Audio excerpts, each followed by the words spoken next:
Good evening, everybody, and welcome to Omnibus.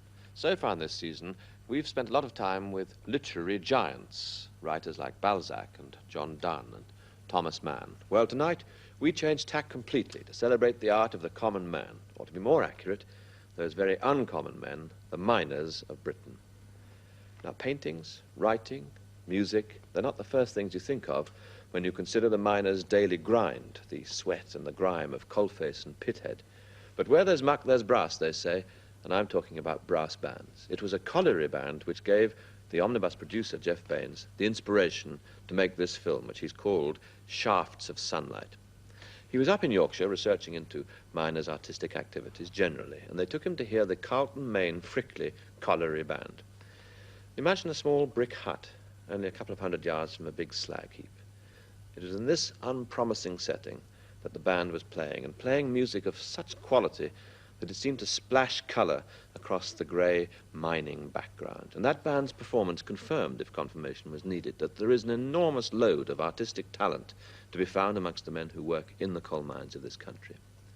Some of the poems and the short stories in the film were unearthed at Sheffield University, where miners have been submitting their work every year since 1927 for the Arthur Markham Memorial Prize. Some of the writing comes from books written by miners who've become professional writers, of whom Sid Chaplin is perhaps the best known. He began to work down a pit at the age of 15, and he now has 6 novels and several books of short stories to his credit. You'll hear some of his words, and many more by men who are still working in the pits. The paintings in the film are by 2 artists. Norman Cornish, no longer a miner but a full-time painter, sets the mood above ground for us in this program with his paintings of the pit top and mining villages. The underground scene is captured by the more somber work of Tom McGuinness. McGuinness still works below ground as an electrician in a pit in County Durham.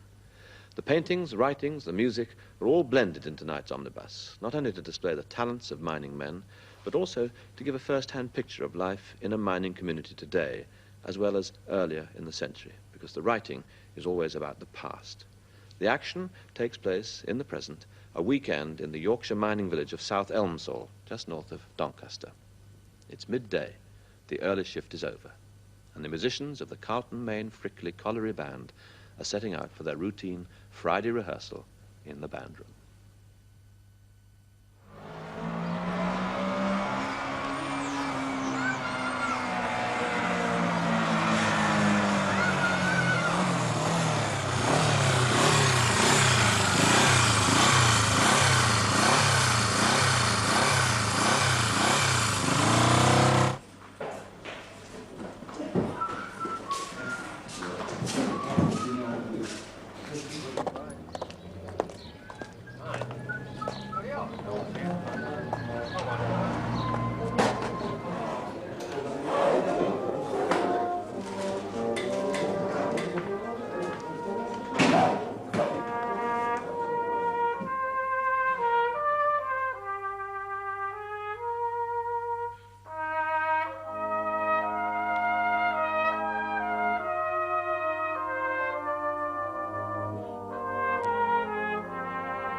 came to love that sudden change from darkness to light. Sometimes the air would be marvellously clear, the sun bright and everything laughing aloud.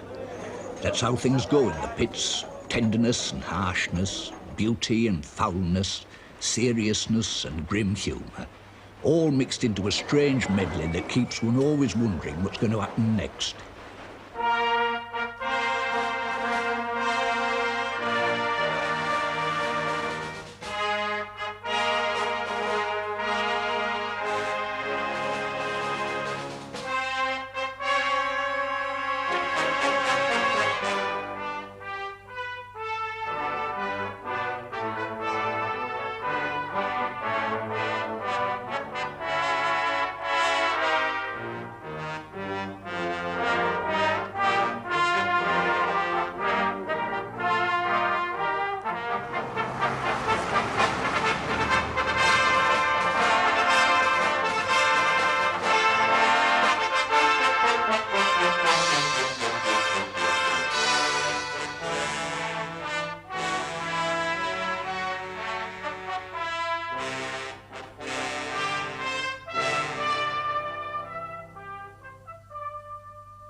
This is an attempt, boys, to just destroy the cloth cap image of mining. You live in the mining district, but I've no doubt that you'll probably think that there are better jobs than mining. There probably are, but this is just to disillusion you and encourage you to come to the colliery. This is a shot of an old mine inset, an old colliery surface, if you like. You'll note the amount of coal that's strewn about on the floor and the general disarray. We don't approve of that today because of the amount of accidents that occur through tripping over pieces of coal and wood. This is a slide of an old mining family. The father and son have just come home from work. The boy, probably 13 years of age, was working in the pit. He perhaps would have to wait until his father had got bathed before he could get bathed.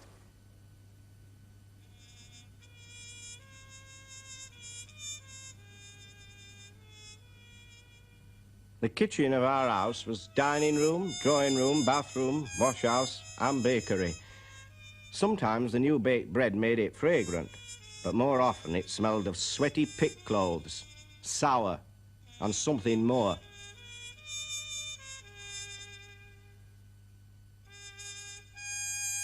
The house is one of a street containing 60 exactly like it. They have the appearance of barracks when seen from a distance. They've other features peculiar to barracks: uniformity, lack of beauty, greyness, noise.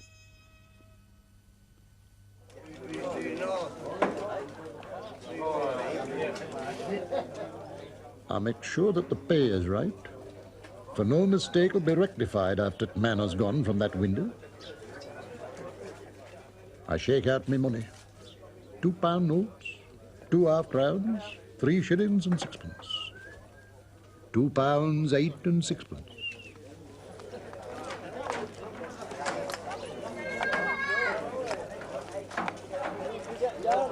At the end of the week, it's strange how swiftly we forget the problems of the pit.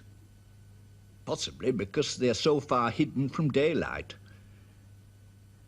When we have cleared our throats and washed the grime from our bodies, we feel so different as a good dinner drives away the hollowness of hunger.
274 then, 69576. 71k 89920.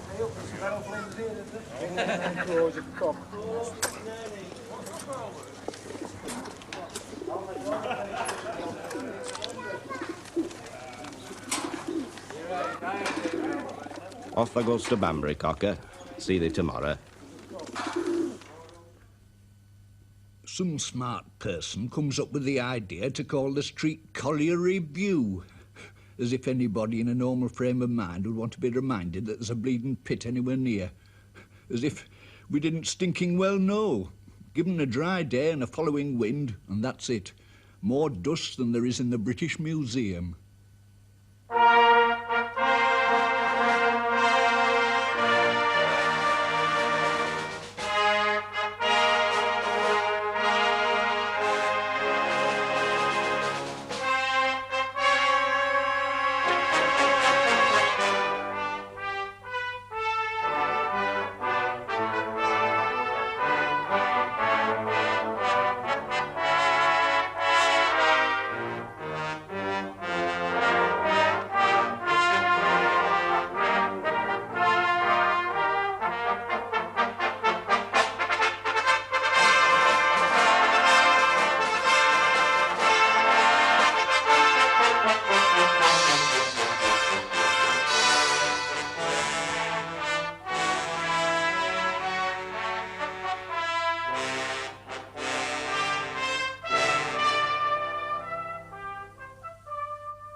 The high wheels of the pulleys brand this place, and pit heaps rise in fast defiling stir. With every stone that falls, the green grass dies. The litter of the pit is everywhere. And yet I would not have it otherwise. These are the things I lean on in my mind, as in some room where each familiar chair in rightful place gives comfort to the blind.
It was wonderful what could be done with a shilling.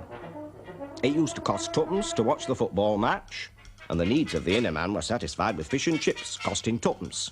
Washed down with pop, 1 penny. This left a margin of fourpence for sweets or fruit. Little bit of class in apples there. Best bananas today now, ladies.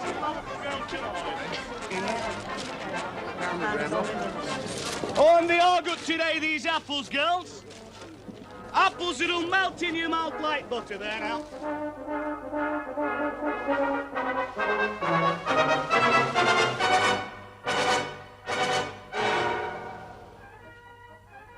So unemployment has come.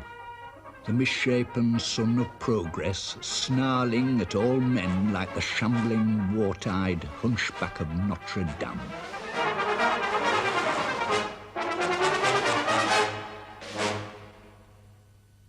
Pride, hope, laughter flee before the drear thing, and those who were erect, prideful, courageous, now droop their shoulders and drift.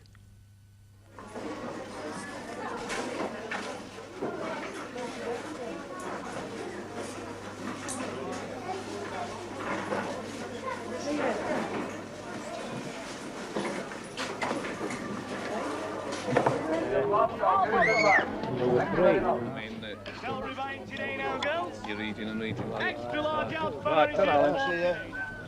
There was the language of caps. Pulled square to the ears, it indicated that you were off to the chapel or a leap show. Tilted to the back of the head, that you were on your way to the pub, a dance, or off courting.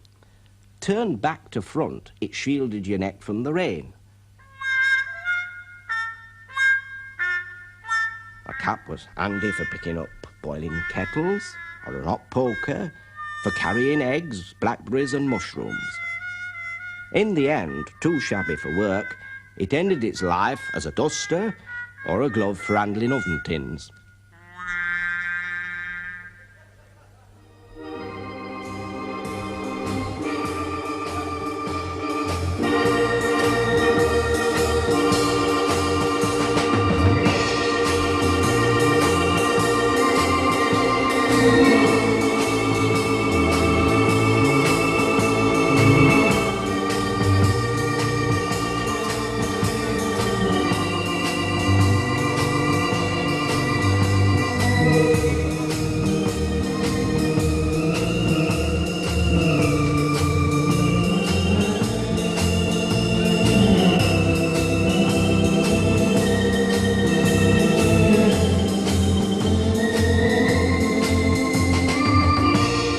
I grew up with gambling. From betting marbles, fag cards, or conkers, you naturally progress to the bookie's runner,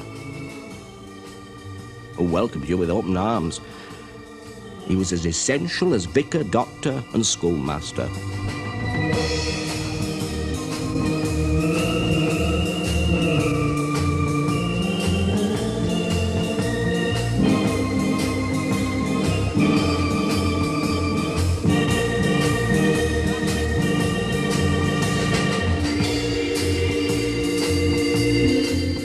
He loves his birds.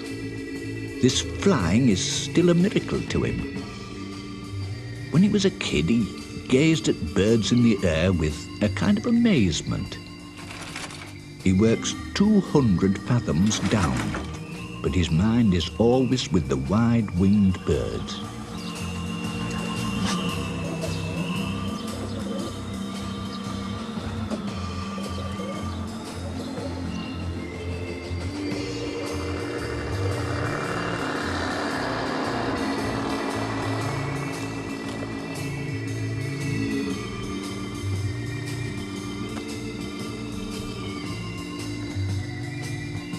Under the harshness of the pit, I found a warmth and kindness rare in this world.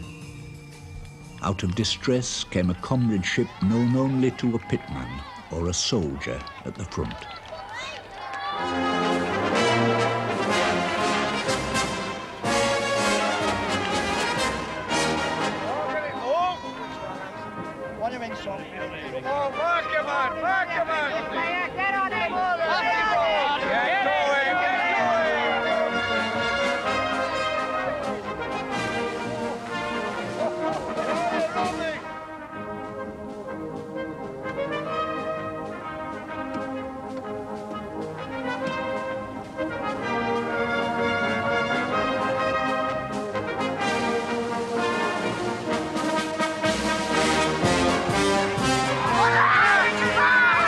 Stick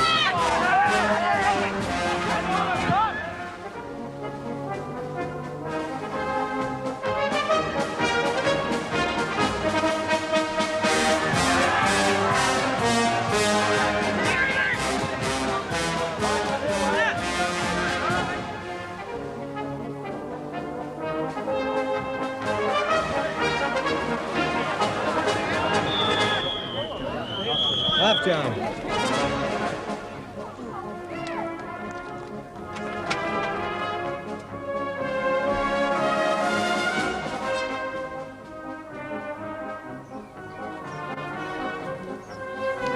Come on, Ian, come on. Come on, Ian, come on. Come on, Ian, come on. Come on. Come on, Ian, come on. Come on. Come on, Ian, come on, come on. Come on, Ian, come on.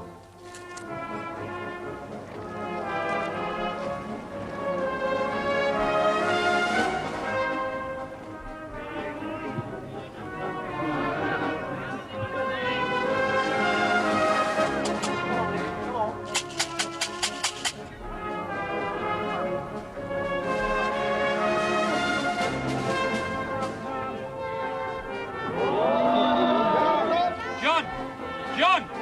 We want that other side covering.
If the women weren't preparing for someone coming in, it were for someone going out. They rubbed and scrubbed, washed and dusted from morning till night. Give 'em a chance, and at weekend, cleanliness would be terrifying. The wrestle and risk at pit was infinitely preferable to life in that kitchen.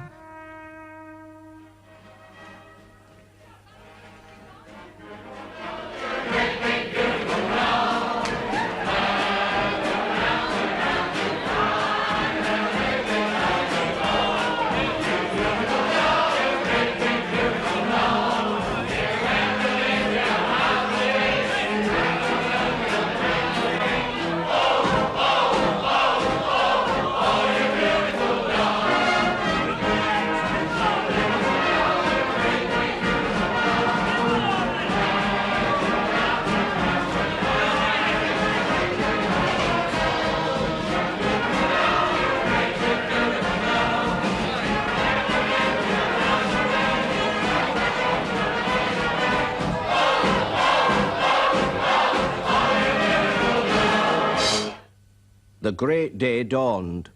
50 years of propaganda had stressed how wonderful everything would be once the pits were nationalised. The pits are ours. No more two sides. Ask and you shall receive, we were told.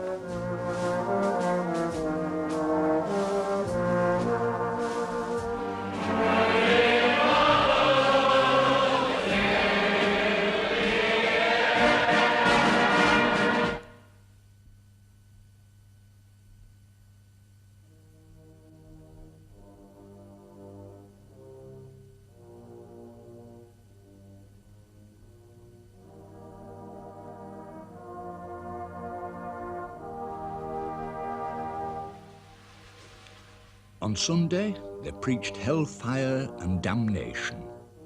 If they couldn't love you into the kingdom of heaven, they swore